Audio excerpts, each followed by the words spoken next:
ഞാൻ പലപ്പോഴും കണ്ടുവരുന്ന ഒരു പ്രവണതയാണ് ചെറിയ കുട്ടികൾക്ക് പരിശീലനം നൽകുന്ന പരിശീലകർ അവരുടെ മത്സരങ്ങളിലോ പരിശീലന സെഷനുകളിലോ ഒന്നോ രണ്ടോ ഡിഫൻഡർമാരെ ഡ്രിബിൾ ചെയ്തു വരുന്ന ആ കുട്ടിയോട് ഉടൻ തന്നെ തൻ്റെ സഹതാരത്തിന് പാസ് കൊടുക്കാൻ പറയുന്നത്.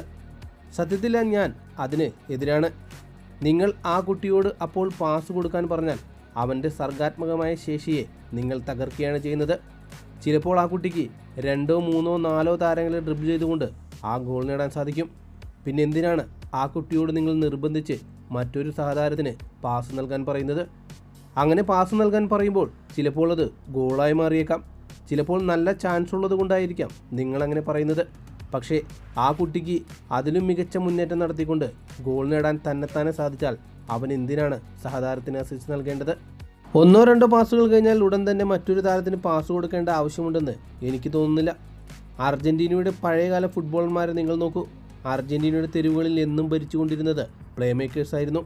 അവർ 3, 4 താരങ്ങളെയൊക്കെ ഡ്രിബിൾ ചെയ്ത് മുന്നേറുമായിരുന്നു. അങ്ങനെയുള്ള താരങ്ങളായിരുന്നു അർജൻറ്റീനയിൽ ആദ്യകാലങ്ങളിൽ ഉണ്ടായിരുന്നത്. നിരവധി പാസുകൾ നൽകിക്കൊണ്ടുള്ള മുന്നേറ്റമാണ് അർജൻറ്റീന നാഷണൽ ടീമിൻ്റെ പ്രത്യേകത. പക്ഷേ ഒറ്റയ്ക്ക് ഗോൾ നേടാൻ കഴിയുന്ന താരങ്ങളുണ്ടെങ്കിൽ അവർക്ക് കളിയിൽ വലിയ മാറ്റങ്ങൾ കൊണ്ടുവരാൻ സാധിക്കും.